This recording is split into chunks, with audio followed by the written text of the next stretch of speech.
Milí přátelé, dnes je úterý, druhé úterý Velikého postu. Dnes během večerní bohoslužby jsme zase slyšeli čtení z knihy Genesis a knihy vlastně Přísloví. A v Genesis my zase čteme a jakoby se znova dozvídáme, nebo znovu si odkrýváme, objevujeme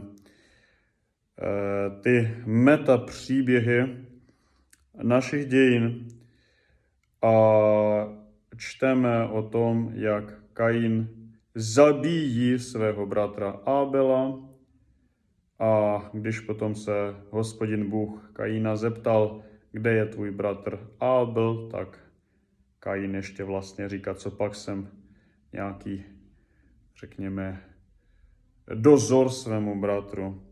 Načež Hospodin Bůh v podstatě říká, že ale krev bratra tvého volá ke mně ze země. Takže vidíme, že přece každý zločin, nebo respektive žádný zločin, nezůstává bez pomsty. Ať už odkudkoliv a hlavně z Boží strany. V případě našem, když se vlastně kajíme a utíkáme se ke Kristovu kříži, tak v podstatě tu pomstu na sebe bere sám vtělený Boží syn. A zároveň úplně nás vytahuje a vyprošťuje z těch věcí, z těch léček, kde nás třeba nachytal démon, nepřítel lidského rodu. Zároveň v knize Přísloví zase napomíná otec své děti a říká: synu,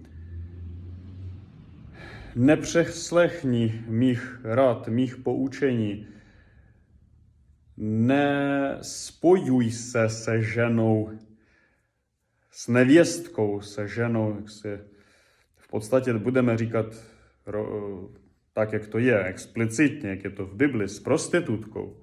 Jo, že ta na chvíli dokáže uspokojit, ukojit vášně, ale potom, to, co bude následovat potom, to bude hořčí než cokoliv, než si dokážeš představit. A rozvrátí úplně tvůj život. Dokonce tam je právě i důraz na ten život, i blahobyt pozemský, úplně zničí. A v podstatě my vidíme, že z nějakého důvodu skutečně to tíhnutí, naše tíhnutí ke zlu je nějak prostě mocnější než k tíhnutí k dobru. My když vidíme, že pěstujeme nějaké třeba obiloviny, tak ten plevel, i když proti němu bojujeme, tak bujaje. Ten buje, ten je vitální, ten má život.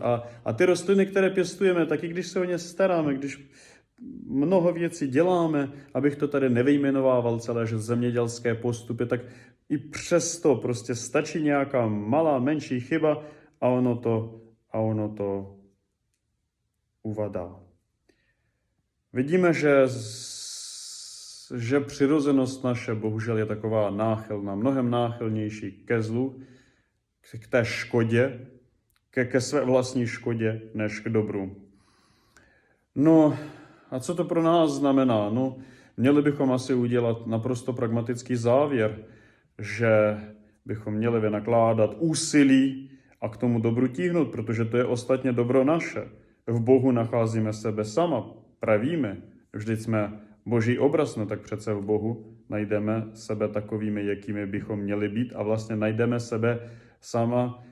sebe šťastnými, nebo spíše šťastné, jak trvale a věčně. Proto vlastně všechny ty asketické praktiky naše, půst, ať už jakýkoliv, a zejména ve dnešní době půst informační, řekl bych, protože jsme vystaveni enormnímu útoku.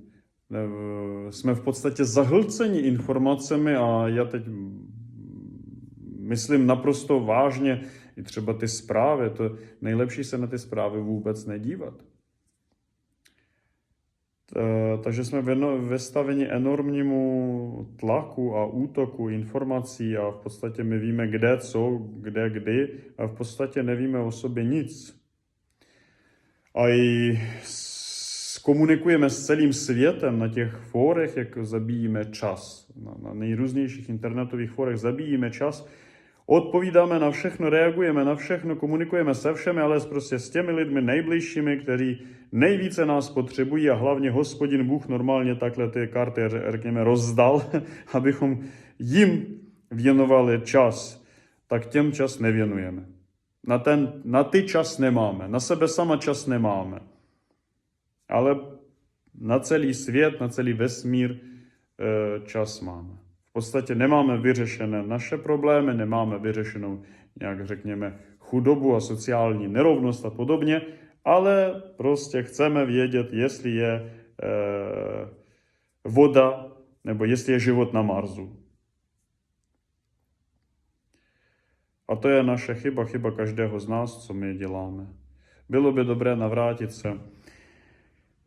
se k sobě samému, ale v podstatě ten návrat bude opravdový jenom, když se navrátíme k Bohu. A v podstatě zase nic nového neříkám. Zase, jak ostatně říká i sám kazatel, že nic nového pod sluncem. Nihil novis sub soli. Všechno nové je dobře zapomenuté staré. Budeme prosit Pána Boha, aby nám dával tuto paměť, věčnou paměť o sobě samém, a aby právě toto vědomí naše bylo tím, řekněme, nástrojem, co by nás motivovalo a dávalo nám sílu a umožňovalo nám to, čeho byli schopni praotcové a proroci, chodit před Bohem. Chodit před Bohem a s Bohem a k Bohu. V trojjediném Bohu, aby naše duše nacházela uspokojení, ukojení, útěchu a posilu. Aby v každém kroku, v každém nádechu a výdechu našeho pozemského života se oslavoval Otec, i Syn, i Svatý Duch. Trojice jednobytná a nerozdílná. A tím pádem, aby ta naše řeka našeho života, aby ústila v oceán věčnosti, oceán světla, vyvěrající ze zmrtvých vstalého těla našeho Pána a Boha a Spasitele Ježíše Krista. Amen.